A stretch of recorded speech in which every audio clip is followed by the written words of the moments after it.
No, I was gonna say, can't help you there. Ah, all right, so it's live streaming now. We've got the text shared. Let me just take care of a few more things. We'll be ready to go.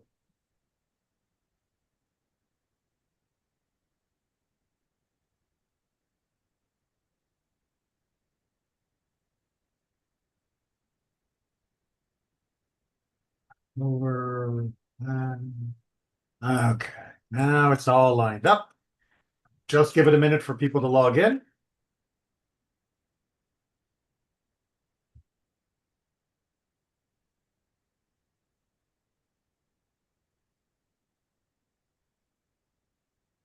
Almost there.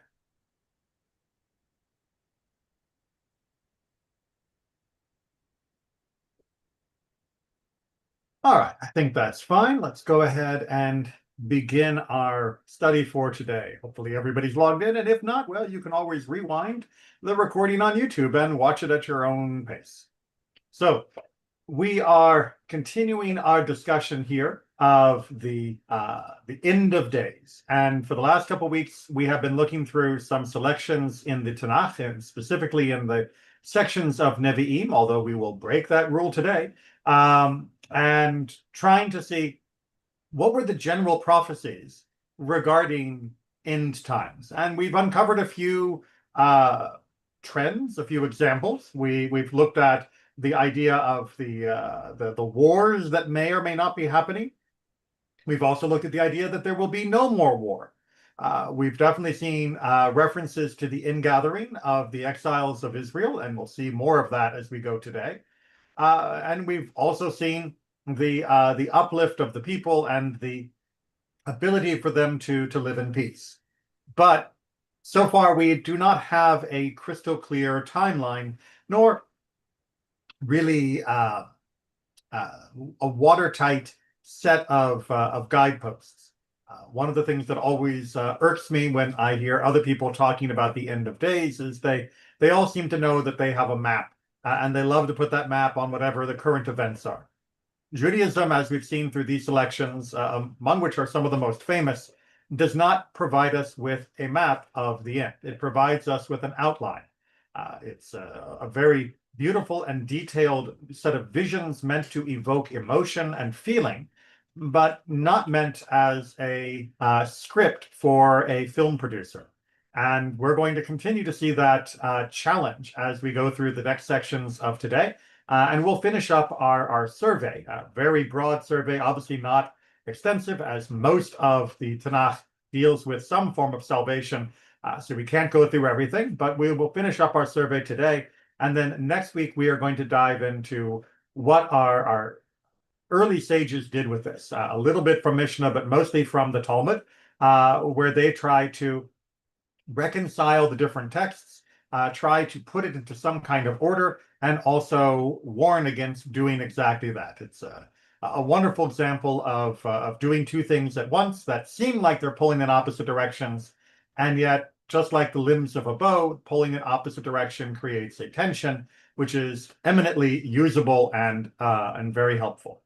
All right, so pardoning my misspelling of Isaiah here, as we pick up from Isaiah 60, let's take a look at one of his more famous visions that is repeated in Haftarot, in the Haftarah, as well as in other thought. Behold, the coastlands await me, with ships of Tarshish in the lead, to bring your children from afar, their silver and gold as well, for the name of the eternal your God, for the Holy One of Israel, who has glorified you. All right, so whenever we're talking about Tarshish, or we're talking about the coastlands or the distant islands, this is generally seen as a metaphor for the farthest reaches of the world. And in this particular case, it is essentially saying that no matter how far the children of Israel, the Jews, have been scattered, they will come back. And you'll also notice here, as well as many other places, that return will not be a slinking back in disgrace kind of return, but a return that will be celebrated and will be successful. The silver and gold being the metaphor there. And as we're going to see, it goes even beyond that. But notice as well that this is being pegged to the name of Adonai, that this is somehow related to God's name. Now, just as an aside, but an important one, because this is often misunderstood in many different sermons that I've heard other people give, and many other posts and ideas that people share. When we talk about doing something for the name of God, we don't mean that God is doing this for God's reputation. This is not about establishing God as being like super duper. The name of God is more than God's calling card. It is God's identity. The Yud He Vav He, the Tetragrammaton, the four-letter name of God, reflects the essence of God, and the essence of God is that which brings salvation, that which brings deliverance, that which brings redemption, all the other topics we've been discussing. And as such, the same way that you could say gravity brings two objects together according to their mass and distance, God brings redemption. And it is a way of affirming the inevitability of redemption, that God could no more not redeem than God could be a human body. That is simply in the nature of God to redeem, and as such, it is a dependable, reliable, and central part of God's identity. But we'll come back to that in more detail when we talk about the end of this Haftorah, where we're going to put in a little question mark. Aliens shall rebuild your walls, their kings shall wait upon you. For in anger I struck you down, but in favor I take you back. Your gates shall always stay open day and night, they shall never be shut, to let in the wealth of the nations, with their kings in procession. For the nation of the kingdom that does not serve you shall perish, such nations shall be destroyed. All right, many different ideas flowing together in this portion. First of all, as always, the word alien here does not mean little ETs. Alien here, of course, is just referring to foreigners, basically saying that the rebuilding of Israel will be supported by the nations of the world. This will not be a contentious or a strife-ridden project, but instead this will be one that is supported by the nations around us. Likewise, that support will lead to a economic boom. The ideas of gates staying open here is a symbol that has two levels. One is that it is peaceful. We don't need to lock the gates out of fear. And two, that the gates being open means that the trading caravans can come and go and will come and go constantly, meaning that there will always be this activity, this bustle for the economy. And that this will be done in attendance with great pomp and circumstance, with royalty and all of that. However, Isaiah does also add in that there is some notion of people that might oppose this, the nations that do not serve you, as he puts it. So there is again this hint of conflict. Isaiah had talked earlier in our previous texts about no longer learning war, about being in a perpetual state of peace, of the various metaphors of animals and prey being together, lion eating straw, and so forth. This seems to contradict that, or at the very least be a different point in the timeline, but an indeterminate point in that timeline. All right, let's continue and see more of this vision from Isaiah. The majesty of Lebanon shall come to you, cypress and pine and box, type of wood, to adorn the site of my sanctuary, to glorify the place where my feet rest. Bowing before you shall come the children of those who tormented you. Prostrate at the soles of your feet shall be those who reviled you, and you shall be called City of God, Zion of the Holy One of Israel. So we see here Jerusalem rebuilt. We see also an allusion to the Mikdash, the temple of Jerusalem being rebuilt as it is being decorated with the beautiful woods that come from the forests of Lebanon. Lebanon is a regional name, not a particular nation state at this time in history. And we also see that those that had persecuted will come now as people that are in seeking apology, rather they are giving apology, they are seeking forgiveness, that they are recognizing that we were not rejected by God, which is what we have seen from other prophets in other places say, but that instead, indeed, God does still care about us, and it is laid evident in this reestablishment of our presence in the land under such glory-filled circumstances. All right. And that is then going to be made explicit in our next paragraph, which is the final for this section. Whereas you have been forsaken, rejected, with none passing through, meaning the land of Israel, I will make you a pride everlasting, a joy for age after age. You shall suck the milk of nations, suckle at royal breasts. All right, let's just make sure we understand the metaphor here is that this is showing the great privilege that Israel, the land, the country will have, that it will be made rich through the help of all of the other nations, that those who currently have all the wealth, the royalty of the ancient world, they will be pouring that wealth into the land of Israel, that there will be this growth in Israel that comes thanks to the willing gift that comes from all of the other nations. And through this, and you shall know that I, God, am your Savior. I, the mighty one of Jacob, am your Redeemer. Now, redemption and salvation we talked about in our earlier classes are tricky concepts because they are heavily colored by English usage. Here we are talking about saving from the suffering, saving from poverty, saving from the barrenness that came during this time of rejection. And redemption is almost explicitly tied here to the return of the people, that they are able to come back and the land is then in their possession and able to be made fertile and productive again. In fact, it will be so productive that we're going to get a very interesting metaphor, much like we have seen at other times in the prophecy, such as when the reaper will meet the sower, meaning that there is so much bounty that it never stops. Instead of copper, I will bring gold. Instead of iron, I will bring silver. Instead of wood, copper. And instead of stone, iron. These are all upscale improvements. We've got supersized, if you will, from whatever we thought we would need. It'll end up being even better. And I will appoint well-being as your government, prosperity as your officials. That is a wonderful vision of the idea that our governance, our whole way of life, our society will be structured around this goodness and prosperity.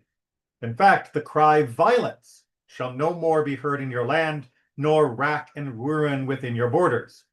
These are things that people would lament, much like in the book of Eicha, the book of Lamentations, of, oy vavoy, these are the problems, these are the things. All of that will be gone. And you shall name your walls victory and your gates renown, meaning that they will bring victory and renown, they will be enduring. No longer shall you need the sun for light by day, nor the shining of the moon for radiance by night, for God shall be your light everlasting, your God shall be your glory.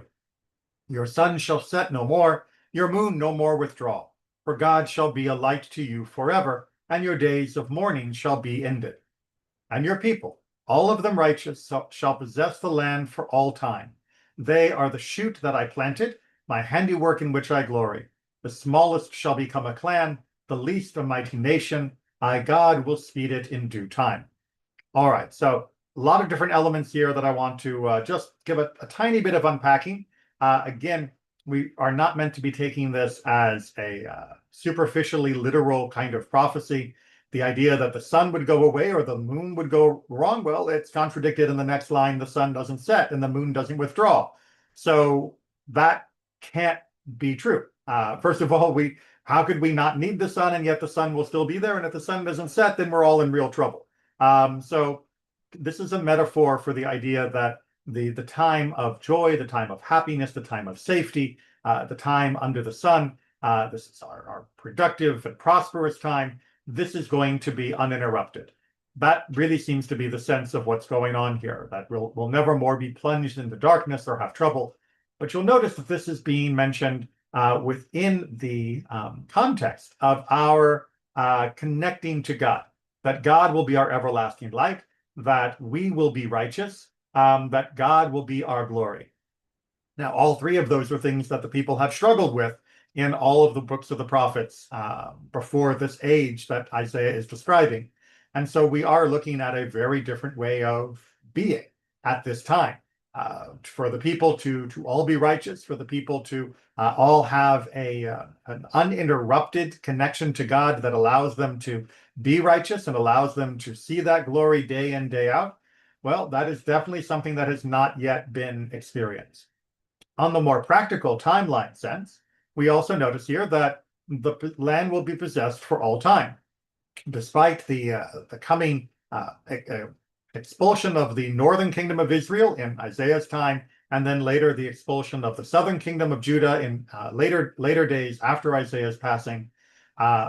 We will no longer have another expulsion. That at the time that this vision comes true, those types of exiles will no longer take place, and we will stay, and we will be mighty, and things will be good. And then we get the kicker: I, God, will speed it in due time. All right, our rabbis will point this out in greater detail when we look into our rabbinic analysis. But for the moment, just understand that that seems to be a bit of a paradox, indeed an oxymoron. If it has a due time, then how can it be sped up? And if it can be sped up, then how can you say it has a particular time? This is going to be a tension that we will examine in much more detail in our rabbinic writings, because it leads to a question that is at the heart for many people, especially in their own lives, which is the Messianic age, is this world that is being described for all of its wonderful good parts, something that can be brought sooner, or do we just have to wait? Is this something that we play a role in making happen? And by extension, do we play a role in preventing it from happening? Or is this something that will happen no matter what we do one way or the other? Are we just along for the ride?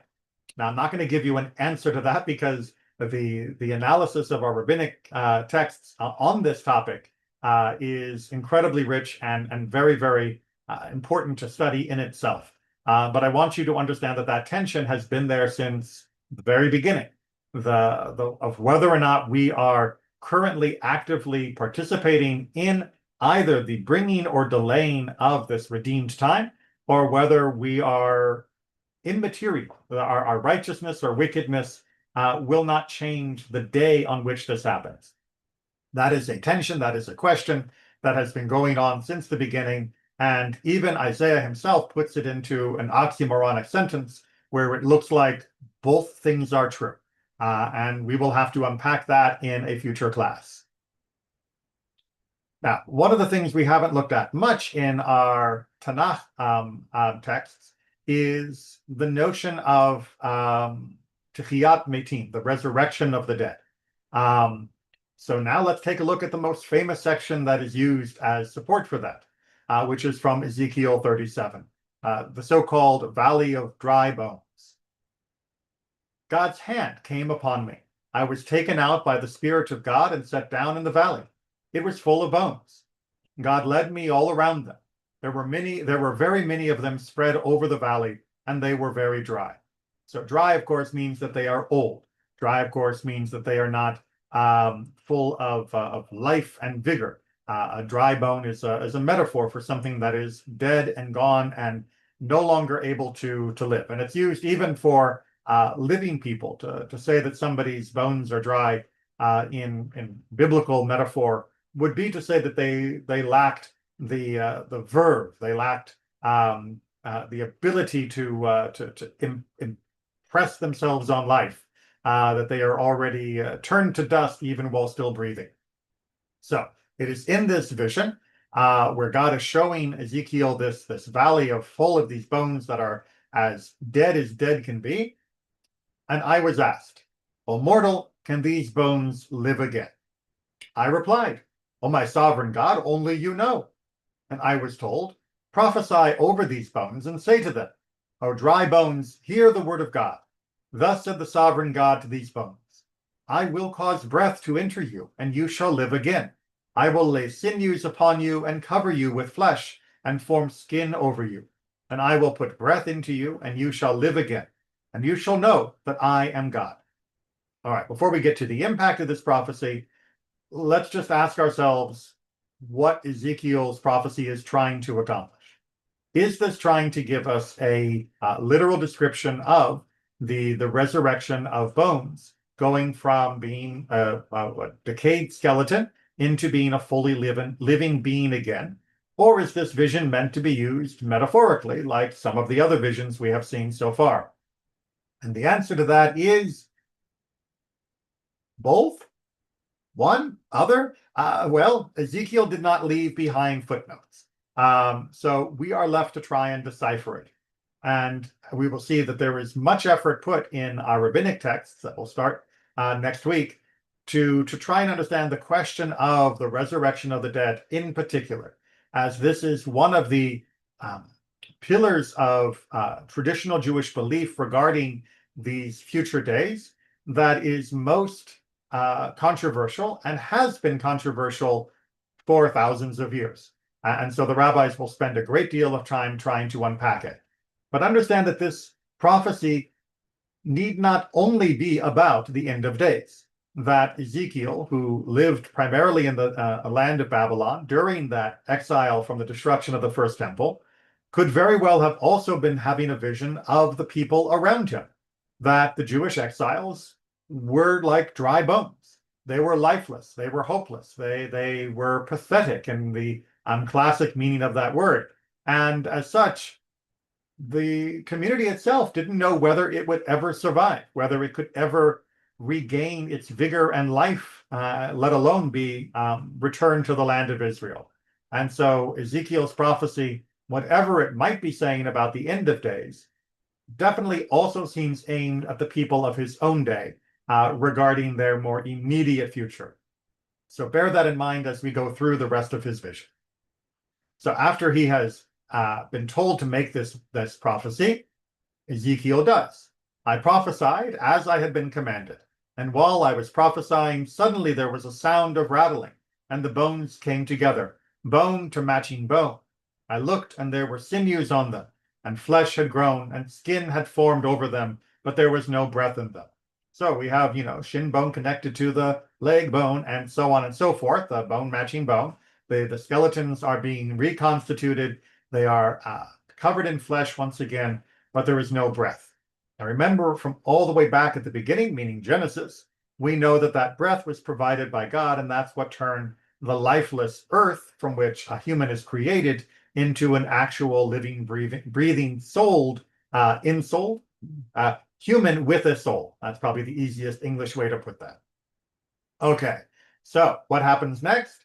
Then God said to me, prophesy to the breath, prophesy, O mortal. Say to the breath, thus said the sovereign God, come, O breath, from the four winds, and breathe into these slain, that they may live again. I prophesied as I was commanded.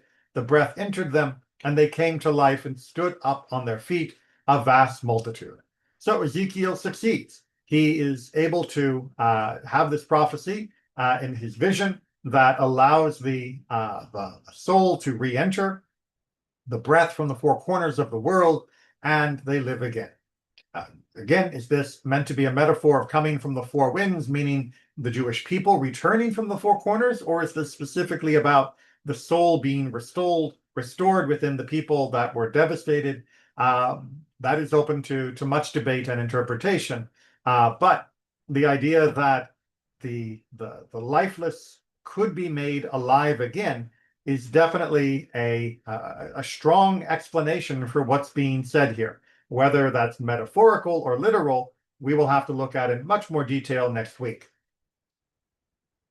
And I was told, O mortal, these bones are the whole house of Israel. All right, so maybe we do have a metaphor, right? But is that metaphor immediate or later? They say, our bones are dried up, our hope is gone, we are doomed. Prophesy, therefore, and say to them, thus said the sovereign God, I am going to open your graves and lift you out of the graves, O my people, and bring you to the land of Israel. You shall know, O my people, that I am God when I have opened your graves and lifted you out of your graves. I will put my breath into you, and you shall live again. And I will set you upon your own soil. Then you shall know that I, God, have spoken and have acted, declares God. All right, so seemingly we have this metaphor being explained at the end of this section, implying that the whole Valley of the Dry Bones is purely a metaphor for the people of Ezekiel's time. After all, he is saying to them, you've given up hope, but it's going to come back. God will restore us to our land, other things that we have talked about before. However, many of our sages will say that this is not complete. That while it is true that metaphorically the Jewish people were able to be restored, they returned from Babylon, they rebuilt Israel, and so forth, that the ultimate glory that is here, the ultimate life everlasting that is implied here, that seems to be missing. And so the question is open still of whether there was a partial fulfillment, whether there was the metaphorical fulfillment, and we're waiting for the literal fulfillment of exactly how this is meant to unfold. And so we will have to, as I said, examine this in much more detail. We're going to now take a look at Amos. And because we have been talking so far mostly about the rebuilding of the land, the reconstitution of the nation, the giving of life, the potential for war, and the potential for peace. One element we haven't talked about that we saw multiple times in the Siddur is the place of David, the place of David. And so let's take just one example among many that appears in the prophets here from Amos, chapter 9. In that day, again, our favorite touchstone phrase, I will set up again the fallen booth of David. I will mend its breaches and set up its ruins anew. So the fallen booth of David is the idea of a sukkah of David that has fallen, and it being rebuilt is meant to imply a restoration of the kingdom of David. Now, why use a sukkah? Well, because a sukkah is something that is easily restored. If you were to say rebuild the palace, well, that sounds hard. But everybody in this day and age, and the time that the prophecy was given, would have known that you set up your little sukkah in your field while you were doing harvest time, and a strong wind might come down and knock it over, and you go back and you put it back up again. It's almost trivial to put up a sukkah once again. And likewise, from God's perspective, reconstituting the house of David and its kingdom will be trivial. That as trivial to God as putting up a sukkah is for us. I will build it firm as in the days of old, so that they shall possess the rest of Edom and all the nations once attached to my name, declares God, who will bring this to pass.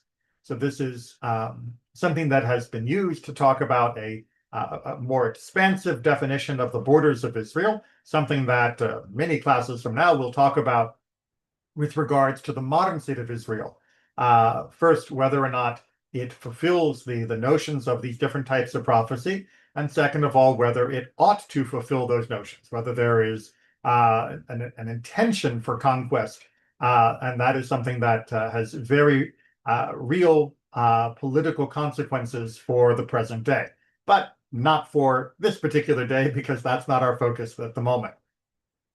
A time is coming, declares God, when the plower shall meet the reaper, and the treader of grapes the one who holds the bag of seeds, when the mountains shall drip wine and all the hills shall wave with grain. Again, we're getting this vision of economic bounty and prosperity. I will restore my people Israel. They shall rebuild the ruined cities and inhabit them.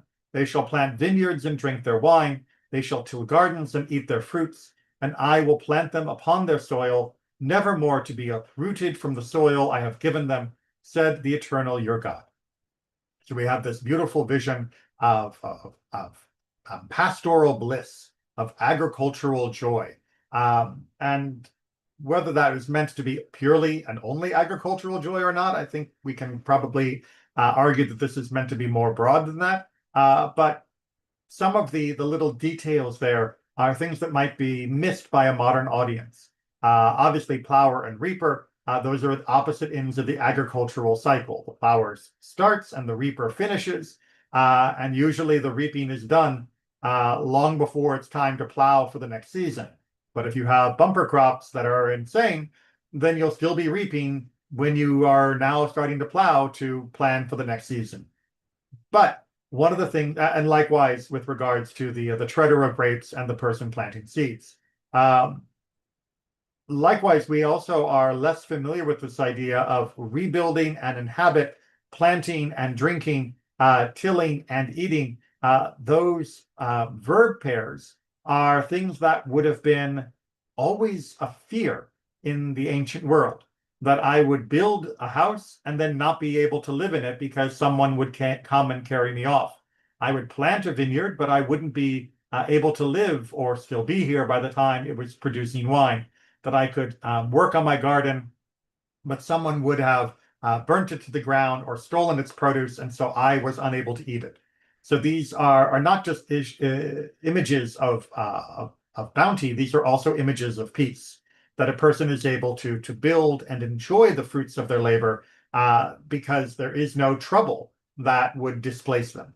And that is something that most of us in the very modern world, contemporary to 2026, we've been blessed and perhaps even spoiled with in this part of the world, taking for granted that what we do will be able to have its results and that we will be able to enjoy them. Unfortunately, I think with the economy and world situation as it is now unfolding in 2026, many of us are becoming perhaps more aware that this is not a given and that we need to hope for a time when it will become the irrevocable norm that we are all at peace and all able to enjoy what we work for. And again, we get this idea of being back upon the land and never more being exiled or driven off of it. So we have the house of David, the kingdom of David being reconstituted, and at the same time, this additional bounty and peace that is flowing throughout the entire place. All right, let's take just a couple more texts. We're almost done. A little bit from Jeremiah, who had a lot to say about the problems leading up to the destruction of the first temple, but also had many beautiful visions of what the future would look like. Shepherds who let the flock of my pasture stray and scatter, declares God. Here's the criticism part. Assuredly, said the Eternal, the God of Israel, concerning the shepherds who should tend my people, it is you who let my flock scatter and go astray. You gave no thought to them. But I am going to give thought to you for your wicked acts, declares God. So God is reprimanding the leaders of the people. These are both the political leaders and the religious leaders who did a terrible job of trying to guide the people to be good, to be righteous, and to have a good life. They were negligent and in many cases just outright corrupt. And as such, the people themselves became negligent and corrupt with their relationship to God and to each other. I might add that Jeremiah goes to in much detail in many other parts. And I myself will gather the remnant of my flock from all the lands to which I have banished them. Again, the return as a major portion of this time. And I will bring them back to their pasture, where they shall be fertile and increase. And I will appoint over them shepherds who will tend them. They shall no longer fear or be dismayed. None of them shall be missing, declares God. So again, a perfect shepherd is the one that loses no sheep, that no predator will take them, no disease will harm them, and no lamb will be ignored at the point where it goes lost. Everybody will be accounted for and everyone will be safe and secure together. See, a time is coming, declares God, when I will raise up a true branch of David's line. Once again, this branch, this sprout, this was a metaphor for the growth, that even a stump can send up a fresh shoot, showing the hope for a restoration of its line. He shall reign as king and shall prosper, and he shall do what is just and right in the land. In his days, Judah shall be delivered, and Israel shall dwell secure, meaning both parts of the Jewish people, which were divided at the time of Jeremiah, will be now brought together under this Davidic line. And this is the name by which he shall be called. God is our vindicator. One of the many metaphorical names that are used for this scion of David that will be there at the time. What we would refer to as Mashiach although not used in this passage in that way. Assuredly, a time is coming, declares God, when it shall no more be said, as God lives, who brought the Israelites out of Egypt, a way that someone might say, as sure as night follows day, that this would be a praise of God by pointing out God's great miracle of the past. That will no longer be the common phrase, but rather, as God lives, who brought out and led the offspring of the house of Israel from the northland and from all the lands to which I have banished them, and they shall dwell upon their own soil.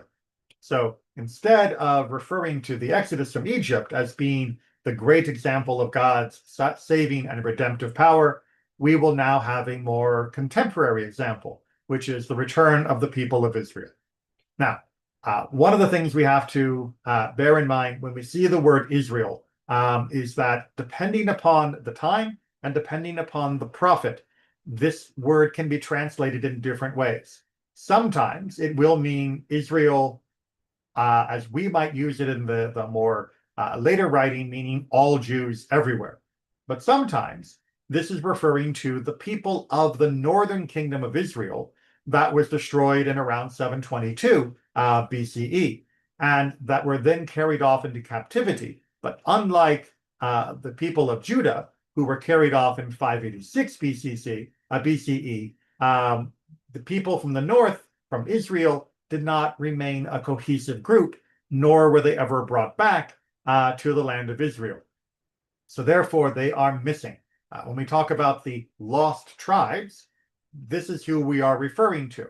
And this is what Jeremiah is especially referencing here, that even those people from the land of Israel, which by Jeremiah's time had been gone for almost 150 years, that even they will be found, they will be restored, they will be brought back, and that return will be even more miraculous than the Exodus out of Egypt. So from that point forward, people will point to it as a sign of God's greatness and power and goodness, even more than they might point to the Exodus from Egypt. Which then brings in another point to our timeline, the return of the people of Israel, of that northern kingdom tribes, the 10 lost tribes, different ways that it gets described and counted, that their return is also part of this end of days collage section, serving of vignettes that, as we still see, is very hard to put together on a timeline. Very hard to put together a simple read-through. I will give you a little bit of a hope that eventually we will look at a few of the more collective readings. In particular, Rambam does a very good job of putting together a cohesive timeline, but even he is very clear that it is not perfectly clear, that the details are going to still be a little ambiguous up until they actually happen. And as we'll see in our discussion through the rabbinic literature, that is not just okay, that is probably by design. That were we to think we knew the perfect map, we would do ourselves harm, either by thinking that it was about to happen tomorrow because it fits our vision, or by thinking it's never going to happen in our lifetime and despairing because of that. So having a little ambiguity baked into the whole system is probably for our benefit. Not that that has stopped people from trying, and we will talk about that, of course, as we go through our discussion. We're going to finish today, though, with the book of Daniel. Now, here is where we are stepping outside of the books of prophecy. Daniel is technically not an official Navi. That is to say, he does not appear within the books of the Nevi'im. He is in the book of Ketuvim. He is in the book of writings. As such, his statements, while still considered canonically true and important, do not have the same weight as the statements of someone like Jeremiah, Amos, Isaiah, Ezekiel, and others. But we can still glean from him some insights. Now, the Jewish take on Daniel, of course, is that he is an incredible resource and one that we can look to, but also that it's very hard to expect to understand exactly what he is saying, and that his testimony is not as strong as that of someone like Isaiah. Other faith traditions, in particular, many Christian denominations, really like the book of Daniel, almost for precisely that same reason, because the way he describes things is so rich with opportunity for interpretation. It makes it very easy for people who have a particular vision in mind to massage Daniel to fit their view. So let's go ahead and just take a look at a short excerpt of Daniel. We'll see many more excerpts when we look at our rabbinic survey, and get an idea of how he speaks, and what his vision might be interpreted as, while still having that sense of humility that we're not coming away with a crystal clear image from this. At that time, the great prince Michael, who stands beside the son of your people, will appear. This could be the angel Michael, and we are getting names of angels now in the book of Daniel that we have not seen in other texts, something again that sets it apart. It will be a time of trouble, the like of which has never been seen since the nation came into being.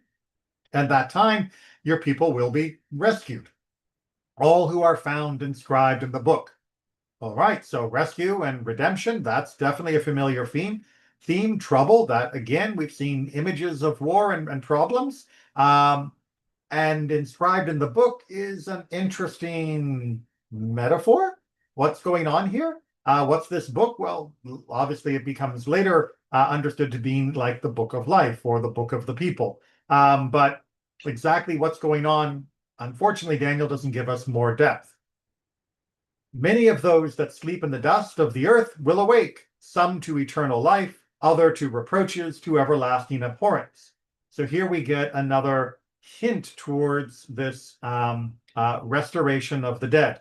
It seems that rather than the more undifferentiated restoration that Ezekiel describes, Daniel has some sort of idea that there is going to be categories of some that are coming back to life, others to reproach, and others to something even worse. And the knowledgeable will be radiant like the bright expanses of the sky, and those who led the many to righteousness will be like the stars forever and ever. That sounds very promising, but you, Daniel, keep the words secret and seal the book until the end of time. Many will range far and wide, and knowledge will increase. All right. That secret words, that sealed book, that has been a temptation to people, well, since the book of Daniel was first written. The idea that there is this hidden knowledge, that there are secret words that if only kind of sort of I could interpret or understand it, if I could crack the code, and Daniel loves numbers, so he is rich with people who want to try and crack codes. If only I could do that, then boy, I would know what all of God's plans were for the end of days. As we'll see when we look through our rabbinic survey, our tradition is not very eager to try and crack the code. We are much more eager of understanding the future while living at the present.